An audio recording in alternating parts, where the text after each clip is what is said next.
प्रभुपाद की जय।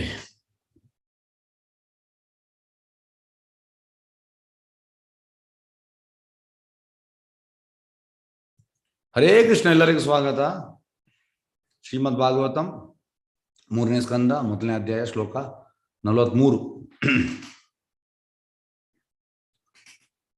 ನೂನಂ ನೃಪಾನಾಂ ತ್ರಿಮದ ಉತ್ಪದಾನಾಂ ಮಹಿಮುಹು ಚಾಲಯತಾಂ ಚಮೂಭಿ ವಾದಾತ್ ಪ್ರಪನ್ನಾರ್ಥಿ ಶೀರ್ಷಯೇಶೋ अपि उपेक्षता अगम भगवान कुरूनाम.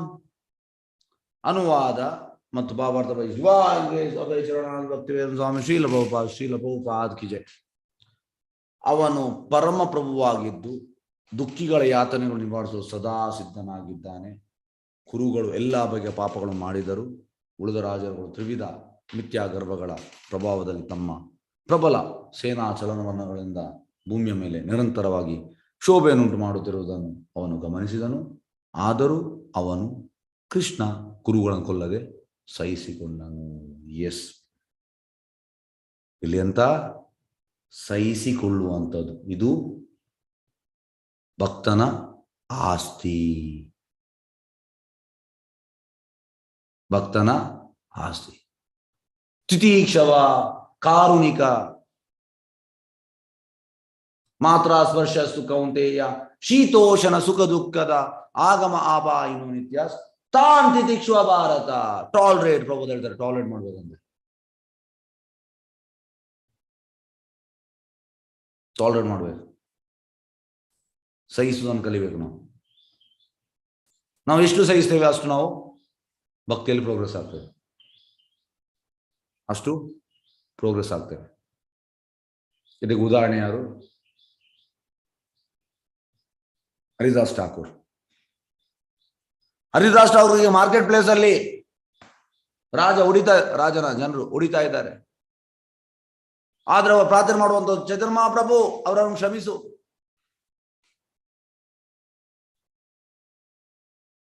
ಕ್ಷಮಿಸು. ಹೇಗೆಂದ್ರೆ ಮರ ಚೈತನ್ಯ ಮಹಾಪ್ರಭು ಹೇಳುವಂಥದ್ದು ಯಾವುದು? ಶಿಕ್ಷಾಶ್ರಮ ಶ್ಲೋಕ, ತ್ರಿನಾದಪಿ ಸುನೀಚೇನ ತರೋರಪಿ ಸಹಿಷ್ಣುನ. ಅಂದ್ರೆ ಮರವನ್ನು ನಾವು ಕಡಿತೇವೆ, ಮತ್ತೆ ಕೂಡ ಅದು ಸುಗುರುತ್ತದೆ, ಬೇಜಾರಿಲ್ಲ ಅದಕ್ಕೆ. ಮರ ಯಾವಾಗಲೂ ಇನ್ನೊಬ್ಬರಿಗೆ ಹೆಲ್ಪ್ ಮಾಡುವಂಥದ್ದು, ಛಾಯೆ ಕೊಡುವಂಥದ್ದು, ಫಲ ಕೊಡುವಂಥದ್ದು. ಆದ್ರೆ ನಾವು ಕಡಿಯುವಾಗ ಅದಕ್ಕೆ ಬೇಜಾರಿಲ್ಲ. ಇದು ಭಕ್ತನ ಕ್ವಾಲಿಟಿ. ಸಹಿಸುವುದು ನಾವು ಕಲಿಬೇಕು. ಟಾಲರೇಟ್ ಇದು ತುಂಬಾ ಕಷ್ಟ, ಅದು ಕೂಡ ನಾವು ಅದನ್ನು ಮಾಡಬೇಕು. ಉನ್ನತ ಮಟ್ಟದ ಕೃಷ್ಣ ಬಗ್ಗೆ ಇದರಿಂದ ಮಾಡ್ಲಿಕ್ಕೆ ಆಗ್ತದೆ, ಇಲ್ಲದಾಗುವುದಿಲ್ಲ.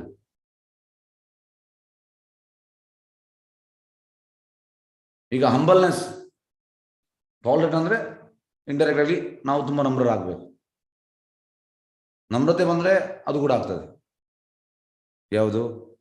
ಹೇಗಂದ್ರೆ ಈ 13ನೇ ಅಧ್ಯಾಯ 13ನೇ ಅಧ್ಯಾಯದು 8ರಿಂದ 12. 8ರಿಂದ 12 ಯಾವುದು? ಅಮಾನಿತ್ವಂ ಅದಂಬಿತ್ವಂ ಅಹಿಂಸಾ ಕ್ಷಾಂತಿರಾರ್ಜವಂ ಆಚರೋಪಸನಂ ಶೌಚಂ ಸ್ಥೈರ್ಯಂ ಆತ್ಮ ವಿನಿಗ್ರಹ ಇಂದ್ರಿಯಾರ್ಥೇಷು ವೈರಾಗ್ಯಂ ಅಹಂಕಾರ ಏವ ಚ ಜನ್ಮ ಮೃತ್ಯು ಜರಾ ವ್ಯಾಧಿ ದುಃಖ ದೋಷಾನುದರ್ಶನಂ ಆಸಕ್ತಿರ್ ಅನಭಿಸ್ವಂಗ ಪುತ್ರಧಾರ ಗೃಹದಿಷು ನಿತ್ಯ ಸಮಸಿತ್ತತ್ವಂ ಇಷ್ಟಾನಿಷ್ಟಪಡಿಷು ಮೈ ಜಾನನ್ಯ ಯೋಗೇನ ಭಕ್ತಿರವ್ಯಾವಿಚಾರಿಣಿ ವಿವಿಕ್ತ ದೇಶ ಸೇವಿತ್ವಂ ಆರಾಧಿ ಜ್ಞಾನ ಸಂಶತಿ ಆಧ್ಯಾತ್ಮ ಜ್ಞಾನ ನಿತ್ಯತ್ವಂ ತತ್ವಜ್ಞಾನಾರ್ಥ ದರ್ಶನಂ ಏತಜ್ಞಾನಂ ಇತಿ ಪ್ರೋಕ್ತಂ ಅಜ್ಞಾನಂ ಯತೋ ಯದ್ ಅಥೋ ಅನ್ಯತಾ. ಈ ಶ್ಲೋಕದಲ್ಲಿ ಫಸ್ಟಿಗೆ 5 ಬರ್ತದೆ. ಯಾವುದೆಲ್ಲ? ಅಮಾನಿತ್ವಂ, ಅದಂಬಿತ್ವಂ, ಅಹಿಂಸಾ, ಶಾಂತಿ.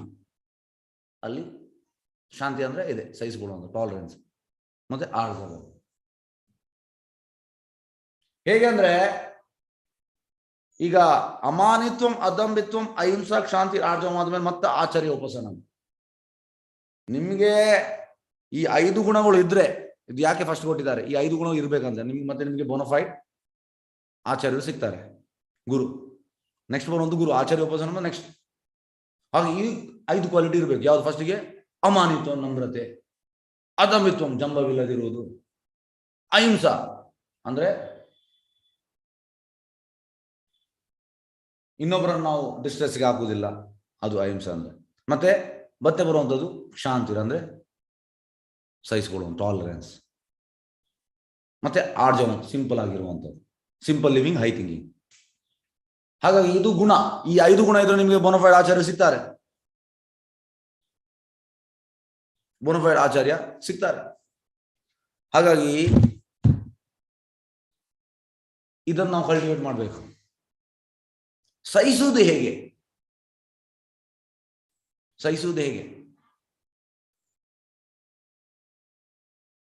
ಇದನ್ನು ಇಲ್ಲಿ ಕೃಷ್ಣ ಸಹಿಸಿಕೊಂಡ.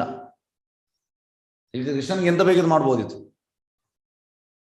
ಆದ್ರೆ ಅದಕ್ಕೆ ರೀಸನ್ ಉಂಟು, ಪ್ರಭುಪಾದ ಭಾವಾರ್ಥದಲ್ಲಿ ಹೇಳ್ತಾರೆ. ಹಾಗಾಗಿ ಅವನು ಪರಮ ಪ್ರಭುವಾಗಿದ್ದು ದುಃಖಿಗಳು ಯಾತನೆ ನಿವಾರಿಸಲು ಸದಾ ಸಿದ್ಧನಾಗಿದೆ. ನೋಡಿ, ಭಗವಂತ ಯಾವಾಗಲೂ ದುಃಖಿಗಳ ಯಾತನೆ ನಿವಾರಿಸಲು ಸಿದ್ಧನಾಗಿದ್ದಾನೆ, ಇದರಲ್ಲಿ ಡೌಟ್ ಇಲ್ಲ. ಮತ್ತೆ ಕುರುಗಳೆಲ್ಲ ಪಾಪಗಳು ಮಾಡಿದ್ದಾರೆ, ಅದು ಕೂಡ ಗೊತ್ತುಂಟು. ಮತ್ತೆ ಬೇರೆ ರಾಜಗಳು ನೋಡಿ, ತ್ರಿವಿಧ ಮಿಥ್ಯಾಗರ್ವ ತ್ರಿವಿಧ ಸಂಪತ್ತು, ಈ ಜ್ಞಾನ, ಮತ್ತೆ ಸಂಪತ್ತು, ಜ್ಞಾನ, ಒಂದು ನಿಮಿಷ, ಉದ್ಯೋಗಿ, ವಿದ್ಯೆ, ಎಸ್ ಸಾರಿ, ಸಂಪತ್ತು, ವಿದ್ಯೆ ಮತ್ತು ಅನುಯಾಯಿ, ಸಾರಿ ಫಾಲೋವರ್ಸ್, ಇದರಲ್ಲಿ ಅವರು ಉಪಯೋಗಿದ್ರು. ಹಾಗಾಗಿ ತ್ರಿವಿಧ ಮಿಥ್ಯಾಗರ್ವಗಳ ಪ್ರಭಾವದಲ್ಲಿ ತಮ್ಮ ಪ್ರಬಲ ಸೇನಾ ಚಲನವಲನಗಳಿಂದ ಭೂಮಿಯ ಮೇಲೆ ನಿರಂತರವಾಗಿ ಶೋಭೆಯುಂಟು ಮಾಡ್ತಿದ್ರು. ಅವನು ಗಮನಿಸಿದ, ಎಲ್ಲ ನೋಡ್ತಾ ಇದ್ದಾನೆ. ಭಗವಂತನಿಗೆ ಗೊತ್ತಾಗುದಿಲ್ಲ, ಭಗವಂತ ಎಲ್ಲ ಗೊತ್ತಾಗ್ತದೆ.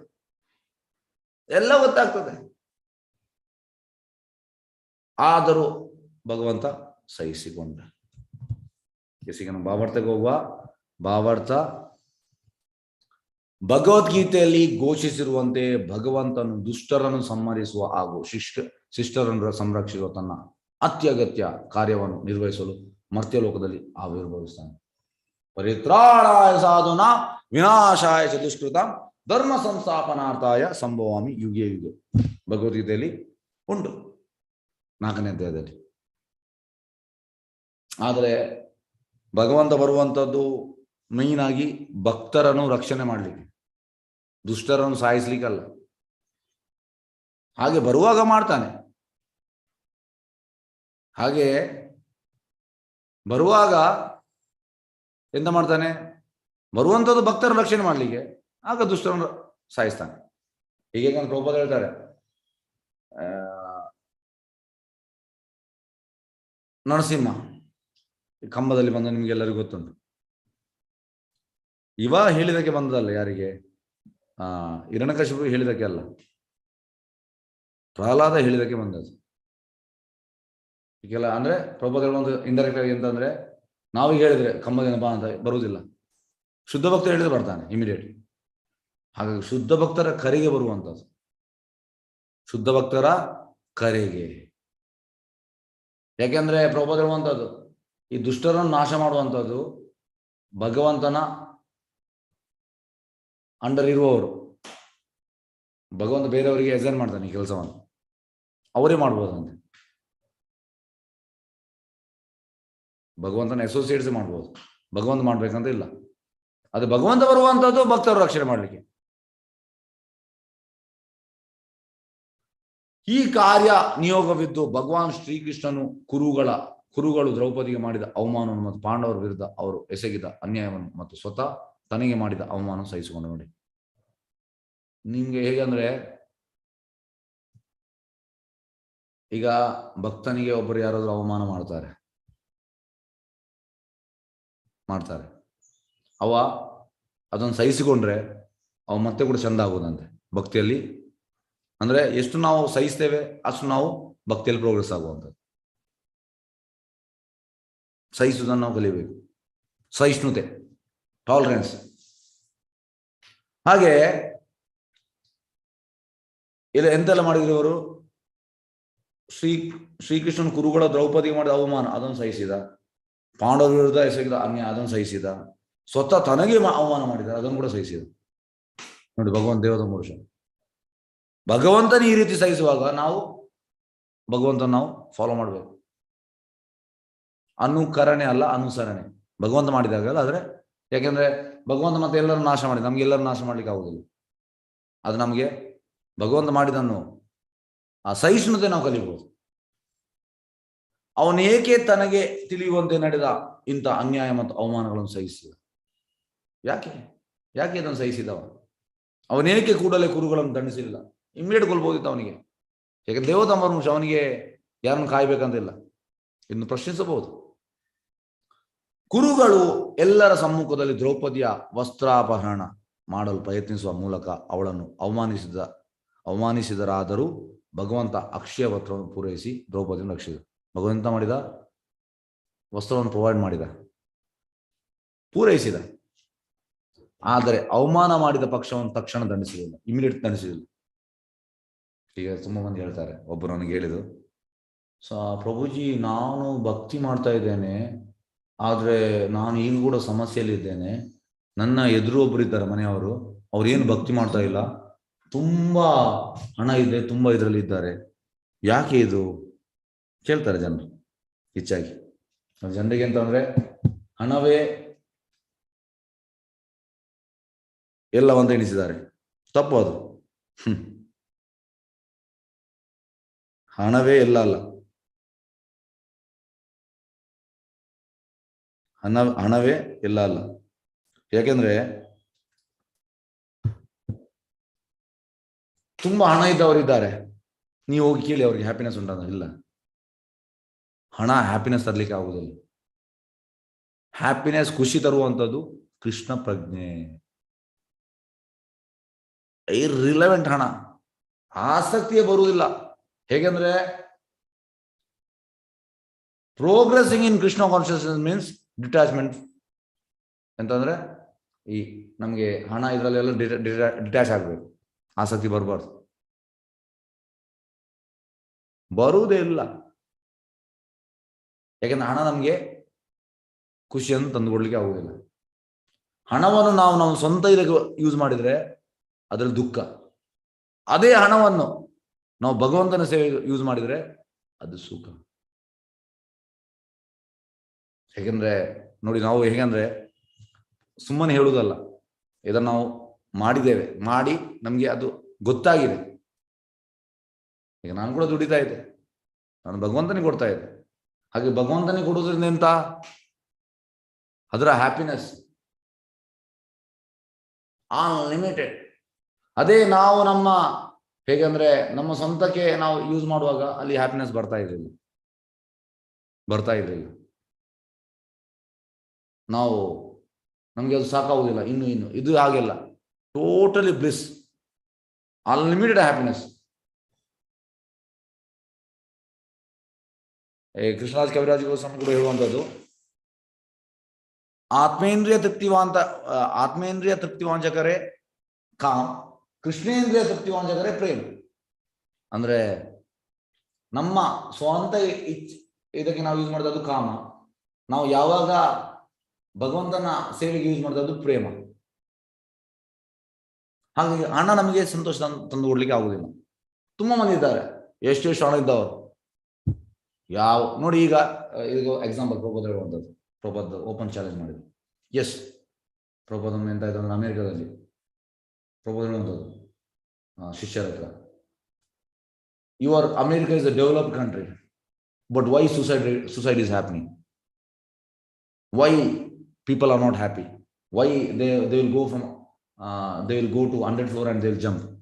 ತುಂಬಾ ಸುಸೈಡ್ ಈಗ ಭಾರತದಲ್ಲಿ, ಇದು ಸೇಮ್ ಭಾರತದಲ್ಲಿ ಆಗ್ತಾ ಉಂಟು. ಯಾಕೆಂದ್ರೆ ನಾವು ಅಮೆರಿಕನ್ ಇದನ್ನು ಸಿವಿಲೈಸೇಷನ್ ಫಾಲೋ ಮಾಡ್ತಾ ಇದ್ದೇವೆ, ಅವರ ಕಲ್ಚರ್ ಅದು.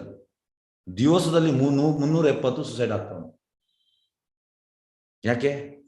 ಯಾಕೆಂದ್ರೆ ಜನರಿಗೆ ಗೊತ್ತಿಲ್ಲ. ಪ್ರಪೋಸ್ ಹೇಳ್ತಾರೆ, if money is everything, why in America suicide is happening? ಅದು ಕೂಡ ಆ ಟೈಮಲ್ಲಿ ಜಾಸ್ತಿ ಇತ್ತು. ಪ್ರಪೋಸ್ ಹೇಳ್ತಾರೆ, ಸುಸೈಡ್ ರೇಟ್ ಅಲ್ಲಿ ಈಗ ಜನರಲ್ಲಿ ಹೇಳ್ತಾರೆ ಡೆವಲಪ್ ಕಂಟ್ರಿ ಅಂತ, ಡೆವಲಪ್ ಕಂಟ್ರಿ ಸುಸೈಡ್ ರೇಟ್ ನೋಡಿ ಹೈಯೆಸ್ಟ್ ಅಮೆರಿಕ. ಯಾಕೆಂದ್ರೆ ಅವರಿಗೆ ಹ್ಯಾಪಿನೆಸ್ ಗೊತ್ತಿಲ್ಲ. ಹಣದಿಂದ ಹ್ಯಾಪಿನೆಸ್ ಸಿಗುವುದಲ್ಲ, ಎಲ್ಲ ಉಂಟು. ಪ್ರಪೋಸ್ ಹೇಳ್ತಾರೆ, in America everything is there. ಇದು 70s ಅಲ್ಲಿ ಪ್ರಭುಪಾದ ಹೇಳಿದ್ರು, ಈಗಲ್ಲ 50 ವರ್ಷದ ಹಿಂದೆ. ಬಟ್ ವೈ, ಯಾಕೆ? ಹಾಗಾಗಿ ಓಕೆ,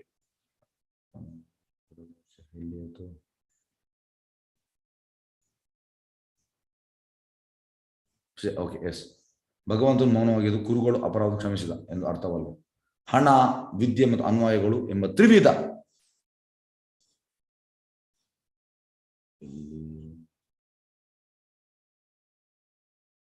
ಒಂದು ನಿಮಿಷ.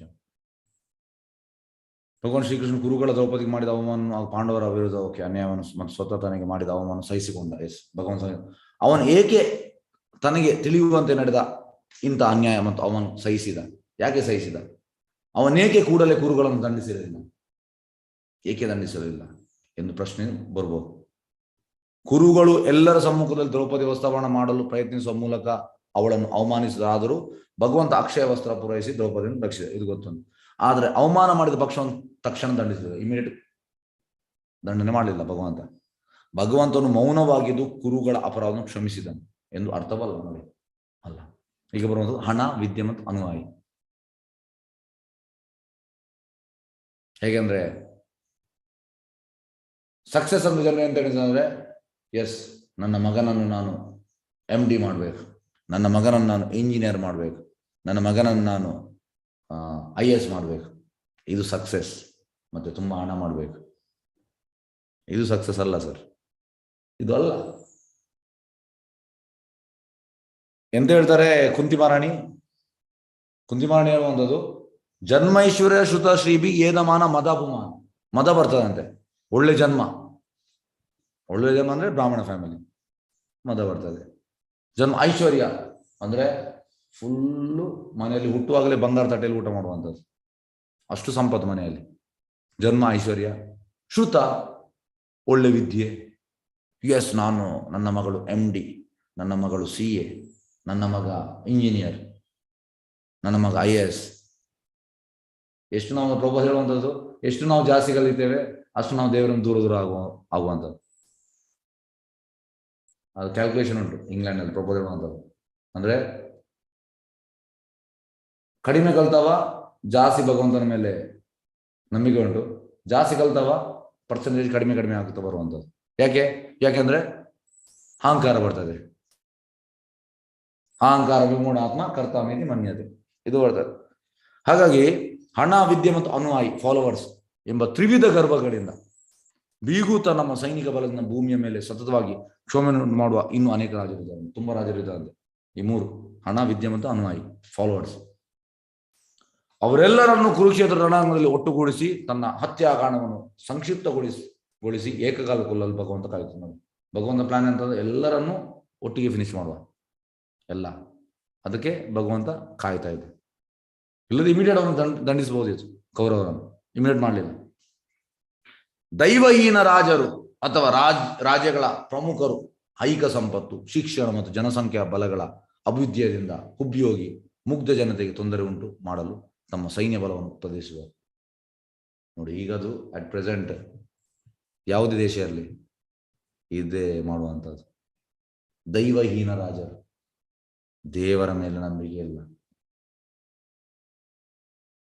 ಮಾನಪೂಜೆ ಪ್ರತಿಷ್ಠಾ, ಅಹಂಕಾರ, ಇದೆಲ್ಲ ಉಂಟು ಎಲ್ಲ. ಹಾಗಾಗಿ ನೋಡಿ, ಭಕ್ತ ಅಂದ್ರೆ ಅದಕ್ಕೆ ಹೇಳುವಂತ ನೋಡಿ, ಪರೀಕ್ಷಿತ್ ಮಹಾರಾಜ ಆಗಲಿ, ಯುಧಿಷ್ಠಿರ ಮಹಾರಾಜ ಆಗಲಿ, ಅವರಿಗೆಲ್ಲ ಇದೆಲ್ಲ ಇರಲಿಲ್ಲ. ಯಾಕೆಂದ್ರೆ ಸೆಂಟ್ರಲ್ಲಿ ಕೃಷ್ಣ ಇದ್ದ, ಈಗ ಹೇಗಂದ್ರೆ ಯಾವುದೇ ಪೊಲಿಟಿಷಿಯನ್ಗೆ ಫಾಲೋವರ್ಸ್ ಬೇಕು. ನನ್ನ ಪಾರ್ಟಿಯಲ್ಲಿ ಇಷ್ಟು ಪಾರ್ಟಿ ಫಂಡ್ ಅನ್ನು ರೇಸ್ ಮಾಡ್ತಾನೆ, ಮತ್ತೆ ಅದೇ ಹಣ ಇಂಡೈರೆಕ್ಟ್ ಆಗಿ ಮಾಡ್ತಾನೆ. ಹಾಗೆ ಇದಿರುವಂಥದ್ದು. ಉಬ್ಬಿ ಹೋಗಿ ಮುಗ್ಧ ಜನತೆಗೆ ತೊಂದರೆ ಉಂಟು ಮಾಡಲು ತಮ್ಮ ಸೈನ್ಯವನ್ನು ಪ್ರದರ್ಶಿಸಿದರು. ಭಗವಾನ್ ಶ್ರೀಕೃಷ್ಣನು ಸ್ವತಃ ಇದ್ದಾಗ ವಿಶ್ವಾದ್ಯಂತ ಇಂಥ ಅನೇಕ ಹತ್ಯೆಗಳು ಸಂಭವಿಸಿದವು. ಇದರಿಂದಾಗಿ ಅವನು ಕುರುಕ್ಷೇತ್ರ ಯುದ್ಧಕ್ಕೆ ವ್ಯವಸ್ಥೆ ಮಾಡಿದನು. ಅದಕ್ಕೆ ಭಗವಂತ ವ್ಯವಸ್ಥೆ ಮಾಡಿದ. ವಿಶ್ವ ದರ್ಶನ ಅವನು ತನ್ನ ಸಂಹಾರ ಕಾರ್ಯ ನಿಯೋಗವನ್ನು ಈ ಕೆಳಕಂಡಂತೆ ವಿವರಿಸಿದ್ದಾನೆ. ನಾನು ಅನಪೇಕ್ಷಿತ ಜನಸಂಖ್ಯೆಯನ್ನು ತಗ್ಗಿಸಲು ಕಾಲಪುರುಷ, ಐ ಆಮ್ ಕಾಲ. ಕೃಷ್ಣ ಹೇಳಿದ್ದಾನೆ ಭಗವದ್ಗೀತೆಯಲ್ಲಿ, ನಿಮ್ಮನ್ನು ಪಾಂಡವರನ್ನು ಬಿಟ್ಟು ಎಲ್ಲರೂ ನಾನು ಕೊಲ್ಲಿಗೆ ಬಂದಿದ್ದೇನೆ, ಕಾಲನೇಮಿ, ಕಾಲಪುರುಷ. ನನ್ನ ಘನ ಸಾಮರ್ಥ್ಯದಲ್ಲಿ ಮನಪೂರ್ವಕವಾಗಿ ಭೂಮಿಯ ಮೇಲೆ ಅವತರಿಸಿದ್ದೇನೆ ನೋಡಿ.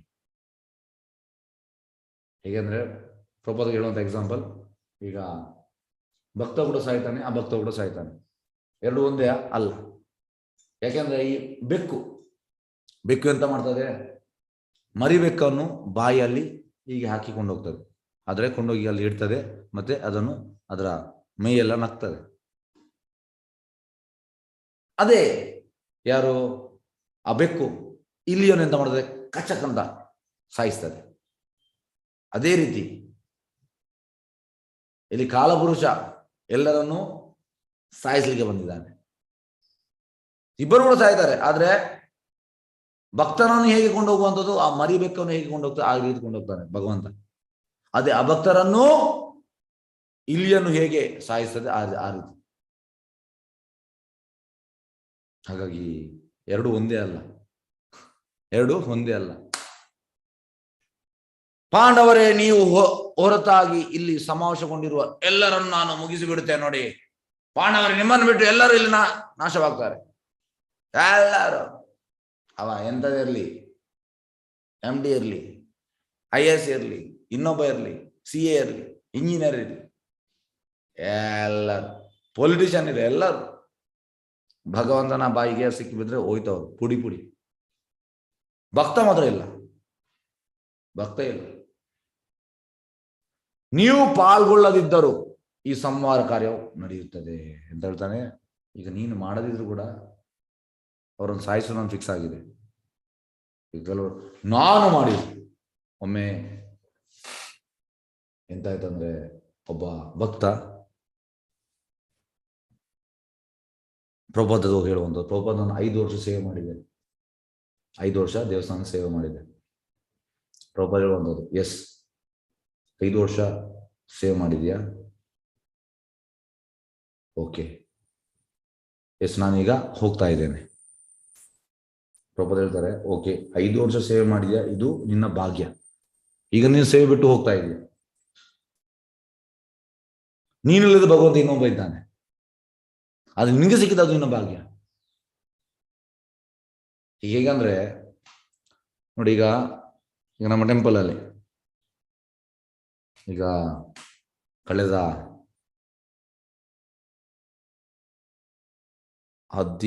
2007 and 2008 ಕಳೆದ 15 ವರ್ಷದಿಂದ ಈ DTs ನಾವು ಸೇವೆ ಮಾಡ್ತಾ ಇದ್ದೇವೆ.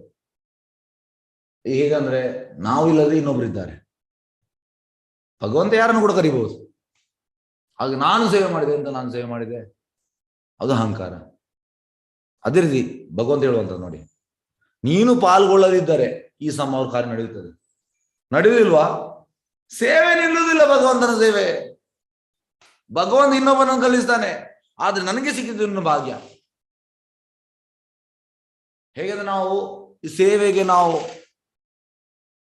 ಎಂತಂದ್ರೆ ಪ್ರಾರ್ಥನೆ ಮಾಡಬೇಕು, ಭಗವಂತ ನನಗೆ ಸೇವೆ ಭಾಗ್ಯ ಕೊಡು. ಹೇಗೆಂದ್ರೆ ರಾತ್ರಿ ಮಲಗುವಾಗ ನಾವು ಗ್ರಾಟಿಟ್ಯೂಡ್ ಸಲ್ಲಿಸಬೇಕು, ಕೃತಜ್ಞ ಭಗವಂತನಿಗೆ. ಭಗವಂತ, ಇವತ್ತಿನ ದಿನ ನೀನು ನನಗೆ ಕೊಟ್ಟಿದ್ಯಾ, ನಾನು ನಿನ್ನ ಸೇವೆಗೆ ಯೂಸ್ ಮಾಡಿದ್ದೇನೆ. ಭಗವಂತ, ನನ್ನ ಸೇವೆಯಲ್ಲಿ ಎಂತಾದ್ರೂ ತಪ್ಪಾಗಿದ್ರೆ ಕ್ಷಮಿಸು, ನೀನು ಸೇವೆ ಕೊಟ್ಟದಕ್ಕೆ ನಾನು ಕೃತಜ್ಞ. ಈ ರೀತಿ ಹೇಳಿ ನಾವು ಮಲಗಬೇಕಂತೆ. ಈ ರೀತಿ ಹೇಳ್ಬೇಕಂತೆ. ಮತ್ತೆ ಹೇಳ್ಬೇಕಂತೆ, ಭಗವಂತ ನನಗೆ ಇನ್ನೊಂದು ದಿವಸ ಕೊಡು ಸೇವೆ ಮಾಡ್ಲಿಕ್ಕೆ. ಅಂದ್ರೆ ಮಲಗುವಾಗ ನಾವು ಹೇಳ್ತೇವೆ ಅಂತ ಗ್ಯಾರಂಟಿ ಇಲ್ಲ.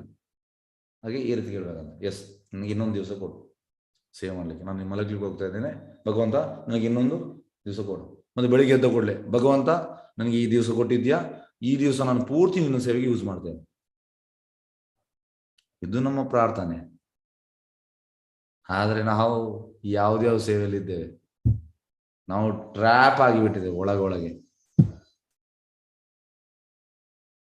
ಹಾಗೆ ಸೇವೆಗೆ ನಾವು ಪ್ರಾರ್ಥನೆ ಮಾಡ್ಬೇಕಂತೆ, ಸೇವೆ ಕೊಡು ಅಂತ.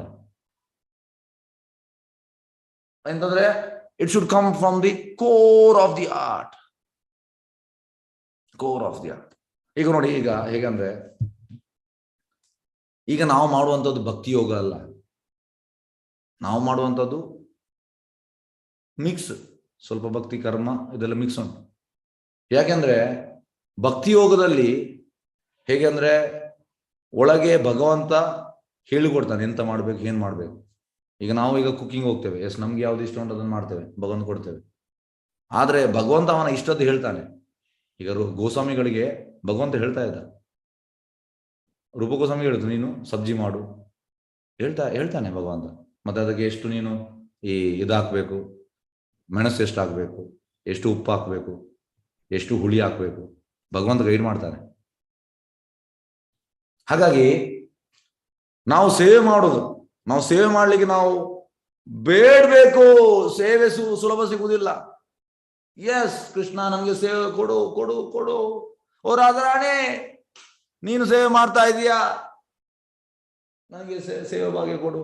ಪ್ರಭುಪಾದ ನಾವು ಬೇಡ್ಬೇಕು. ಯಾಕಂದ್ರೆ ನಮ್ಗೆ ಈಗ ರಾಧಾರಾಣಿ ಆಗ್ಲಿ ಕೃಷ್ಣನ ಅಪ್ರೋಚ್ ಮಾಡುವ ನಮ್ಗೆ ರೈಟ್ಸ್ ಇಲ್ಲ, ಆಕ್ಸೆಸ್ ಇಲ್ಲ, ನಮ್ಗೆ ಡೈರೆಕ್ಟ್ ಆಕ್ಸೆಸ್ ಇಲ್ಲ. ಹಾಗೆ ನಾವು ಪ್ರಭುಪಾದದ್ದು ಬೇಡ್ಬೇಕು. ಪ್ರಭುಪಾದ್ ನೀವು ಇಸ್ಕಾನ್ ಸಂಸ್ಥೆ ಇದು ಮಾಡಿದ್ದೀರಿ, ಇದ್ರಲ್ಲಿ ನಮ್ಗೆ ಸ್ವಲ್ಪ ಸೇವೆ ಭಾಗ್ಯ ಕೊಡಿ. ಪ್ರಭುಪಾದಲ್ಲಿ ಹೇಳ್ತಾರೆ ಎಸ್ ಅವ ಸ್ವಲ್ಪ ಸಿನ್ಸಿಯರ್ ಇದ್ದಾನೆ, ಅವನಿಗೆ ಕೊಡುವ ಸೇವೆ, ಮತ್ತೆ ಸೇವೆ ಸಿಗ್ತದೆ. ಹಾಗಾಗಿ ಅಹಂಕಾರದಿಂದ ನಾನು ಸೇವೆ ಮಾಡಿದೆ ಇಲ್ಲ. ಇನ್ನೊಬ್ಬ ಇದ್ದಾನೆ, ಒಬ್ಬ ಇಲ್ಲ ಇನ್ನೊಬ್ಬ ಇದ್ದಾನೆ. ಹೇಗೆಂದ್ರೆ ಸೇವೆ ಸಿಗುವಾಗ ಮಾಡ್ಬೇಕಂತೆ, ಮತ್ತೆ ಸೇವೆ ಸಿಗ್ತದೆ ಗ್ಯಾರಂಟಿ ಇಲ್ಲ, ಗ್ಯಾರಂಟಿ ಇಲ್ಲ. ಹಾಗೆ ನೀವು ಪಾಲ್ಗೊಳ್ಳದಿದ್ದರೆ ಈ ಸಂಹಾರ ಕಾರ್ಯ ನಡೆಯುತ್ತದೆ. ಕೃಷ್ಣ ಹೇಳ್ತಾ ಇದ್ದಾನೆ ಅರ್ಜುನನಿಗೆ, ನೀನು ಈಗ ಯುದ್ಧ ಮಾಡದಿದ್ರೆ ಅದು ಏನು ನಡೆಯುವುದಿಲ್ವಾ? ನಡೀತದೆ ಅಪ್ಪ. ಅದೆಲ್ಲ ಈಗಾಗಲೇ ವ್ಯವಸ್ಥೆಗೊಂಡಿದೆ ನೋಡಿ.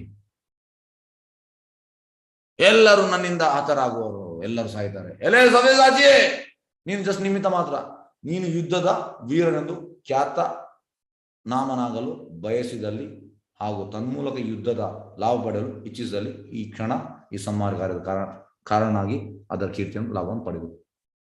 ಇದೆಂತಂದ್ರೆ ಇದಕ್ಕೆ ಎಕ್ಸಾಂಪಲ್ ಹೇಳ್ತೇನೆ. ಎಸ್ ಒಮ್ಮೆ ಪ್ರಭುಪಾದ್ ಕೇಳುವಂಥದ್ದು ಶಿಷ್ಯರಿಗೆ, ಹನುಮಾನ್ ಲಂಕೆಗೆ ಹೇಗೆ ಹೋದ? ಹಾರಿಕೊಂಡು ಹೋದ. ಅದೇ ರಾಮ ಹೇಗೆ ಹೋದ? ಕಲ್ಲನ್ನ ಹಾಕ್ತ. ಈಗ ಪ್ರಭುಪಾದ್ ಹೇಳ್ತಾರೆ, ಹೂ ಇಸ್ ಗ್ರೇಟ್?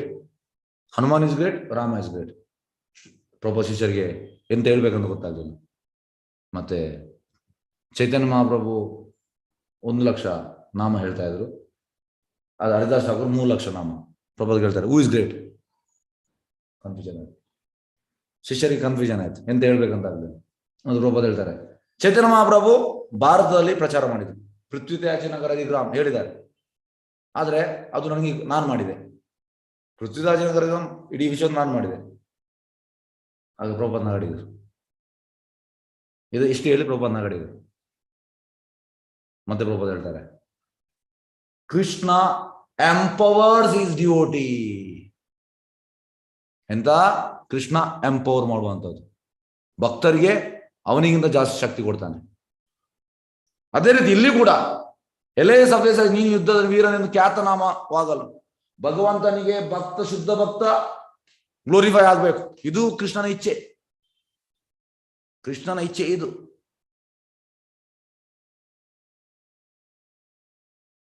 ಬಯಸಿದಲ್ಲಿ ಹಾಗೂ ತನ್ಮೂಲಕ ಯುದ್ಧದ ಲಾಭ ಪಡೆಯಲು ಇಚ್ಛಿಸಿದಲ್ಲಿ ಈ ಕ್ಷಣ ಈ ಸಂಹಾರ ಕಾರ್ಯದ ಕಾರಣವಾಗಿ ಅದರ ಕೀರ್ತಿ ಲಾಭವನ್ನು ಪಡೆದರು. ಹೇಗಂದ್ರೆ ಚೈತನ್ಯ ಮಹಾಪ್ರಭು, ಚೈತನ್ಯ ಮಹೋತ್ಸವದ ಕೃಷ್ಣ, ಅವರಿಗೆ ಎಲ್ಲ ಗೊತ್ತುಂಟು. ಆದ್ರೆ ಅವ್ರು ಯಾವುದೇ ಪುಸ್ತಕ ಬರಲಿಲ್ಲ, ಎಷ್ಟು 6 ಪ್ರೇಯರ್ಸ್ ಕೊಟ್ಟಿದ್ದಾರೆ. ಆದ್ರೆ ಯಾರಿಗೆ ಇನ್ಸ್ಟ್ರಕ್ಟ್ ಮಾಡಿದ್ರು? ರೂಪ ಗೋಸ್ವಾಮಿ, ಸನಾತನ ಗೋಸ್ವಾಮಿ ಅವ್ರು ಬರ್ದ್ರು. ಯಾಕೆ? ಯಾಕೆಂದ್ರೆ ಅವರಿಗೆ ಭಕ್ತರು ಗ್ಲೋರಿಫೈ ಆಗ್ಬೇಕು. ರೂಪ ಗೋಸ್ವಾಮಿ ಭಕ್ತಿರಸವನ್ನು ಸಿಂಧು ನೆಕ್ಸ್ಟ್ ಆಫ್ ಡಿವೋಷನ್ ಅದನ್ನು ಬರೀತಾರೆ. ಬಂದು ಸಿದ್ದು ಬಕುಲಕ್ಕೆ ಬರ್ತಾರೆ. ಎಲ್ಲಿ? ಜಗನ್ನಾಥಪುರಿಯಲ್ಲಿ. ಅಲ್ಲಿ ಹರಿದಾಸ್ ಠಾಕೂರ್, ರಮಾನಂದರಾಯ ಮತ್ತೆ ಚೈತನ್ಯ ಮಹಾಪ್ರಭು ಇರ್ತಾರೆ. ಆಗ ತಂದು ಕೊಡ್ತಾರೆ. ಆಗ ಚೈತನ್ಯ ಮಹಾಪ್ರಭು ಹೇಳುವಂಥದ್ದು, ಎಸ್ ಇವ ರಸಾಚಾರ್ಯ, ಇವನಿಗೆ ರಸಾಚಾರ್ಯ ಹೆಸರಿಡುವ. ಯಾರಿಗೆ? ರೂಪ ಗೋಸ್ವಾಮಿ. ಯಾಕಂದ್ರೆ ಭಕ್ತಿ ರಸಂ ಸಿಂಧು ಪುಸ್ತಕ ಬರೆದಿದ್ದಾರೆ. ಖುಷಿ ಆಯ್ತು ಅವರಿಗೆ. ಹಾಗಾಗಿ ಯಾವಾಗಲೂ ಚೈತನ್ಯ ಮಹಾಪ್ರಭು ನೋಡಿ, ಒಂದು ರಮಾನಂದರಾಯನ್ ಗ್ಲೋರಿಫೈ ಮಾಡೋದು, ರೂಪ ಗೋಸ್ವಾಮಿ ಗ್ಲೋರಿಫೈ ಮಾಡೋದು, ಸನಾತನ ಗೋಸ್ವಾಮಿ ಗ್ಲೋರಿಫೈ ಮಾಡುವಂಥದ್ದು, ಹರಿದಾಸ್ ಗ್ಲೋರಿಫೈ ಮಾಡುವಂಥದ್ದು. ಯಾವಾಗಲೂ ಭಕ್ತರನ್ನು ಗ್ಲೋರಿಫೈ ಮಾಡಲಿಕ್ಕೆ ಕೃಷ್ಣನಿಗೆ ಇಚ್ಛೆ. ಹಾಗಾಗಿ ಕೃಷ್ಣ ಎಂತ ಮಾಡುವಂಥದ್ದು, ಎಂಪವರ್ ಮಾಡುವಂಥದ್ದು, ಭಕ್ತರನ್ನು ಎಂಪವರ್ ಮಾಡುವಂಥದ್ದು. ಖ್ಯಾತನಾಮ ಬಯಸಿದಲ್ಲಿ ಹಾಗೂ ತನ್ಮೂಲಕ ಈ ಯುದ್ಧದ ಲಾಭ ಪಡೆಯಲು ಇಚ್ಛಿಸಿದಲ್ಲಿ ಈ ಕ್ಷಣ ಈ ಸಂಹಾರ ಕಾರ್ಯದ ಕಾರಣ ಆಗಿ ಅದರ ಕೀರ್ತಿ ಲಾಭವನ್ನು ಪಡೆಯಬೇಕು. ನೋಡಿ, ಭಗವಂತನಿಗೆ ಬೇಡ, ಭಗವಂತ ಶುದ್ಧ ಭಕ್ತರಿಗೆ ಕೊಡ್ತಿದ್ದಾನೆ. ನಾನು ಈಗಾಗಲೇ ಮಹಾನ್ ಯೋಧರಾದ ಭೀಷ್ಮ, ದ್ರೋಣ, ಜಯದ್ರಥ, ಕರ್ಣ ಹಾಗೂ ಅನೇಕ ಮಂದಿ ಇತರ ಸೇನಾಪತಿಗಳನ್ನು ಸಂಹರಿಸಿದ್ದೇನೆ. ಆಲ್ರೆಡಿ ಅವರು ಸತ್ತಿದ್ದಾನೆ, ನೀನು ನೋಡಿದ್ದೆ ನನ್ನ ಬಾಯಿ ಒಳಗೆ ಹೋದದ್ದು. ಚಿಂತೆ ಮಾಡಬೇಡ, ಯುದ್ಧ ಮಾಡು, ಮಹಾನ್ ವೀರನೆಂದು ಪ್ರಸಿದ್ಧ. ನಾವು ಭಗವದ್ಗೀತೆಯಲ್ಲಿ 11ನೇ ಅಧ್ಯಾಯ 2-34. ತಾನು ನಿರ್ವಹಿಸುವ ಯಾವುದಾದ್ರೂ ಒಂದು ಪ್ರಸಂಗದಲ್ಲಿ ತನ್ನ ಭಕ್ತನನ್ನು ವೀರನಾಗಿ ಕಾಣಲು ಭಗವಂತ ಸದಾ ಬಯಸ್ತಾನೆ. ಭಗವಂತನಿಗೆ ಭಕ್ತ ವೀರ ಆಗಬೇಕು, ಇದು ಇಚ್ಛೆ. ತನ್ನ ಭಕ್ತ ಹಾಗೂ ಮಿತ್ರ ಅರ್ಜುನನನ್ನು ಕುರುಕ್ಷೇತ್ರ ರಣರಂಗದ ಮಹಾವೀರನಾಗಿ ಕಾಣುವುದು ಭಗವಂತನ ಇಚ್ಛೆಯಾಗಿತ್ತು. ಇದಕ್ಕಾಗಿ ಅವನು ವಿಶ್ವದ ಎಲ್ಲ ಪಾಷಂಡಿಗಳು ಸಮವಶಗೊಳ್ಳಲು ಕಾಯುತ್ತಿದ್ದಾರೆ. ಅವನ ತಾಳ್ಮೆ, ಸಹಿಷ್ಣುತೆ ಇದು ಹೊರತು ಬೇರೆ ಯಾವ ಕಾರಣ. ತುಂಬಾ ತಾಳ್ಮೆ ಮತ್ತು ಸಹಿಷ್ಣುತೆ. ಎಸ್ ಕೃಷ್ಣ ಚೈತನ್ಯ. ಎಸ್ ಹರೇ ಕೃಷ್ಣ. ಎರಡು ಪ್ರಶ್ನೆಗಳಲ್ಲಿ ಕೇಳ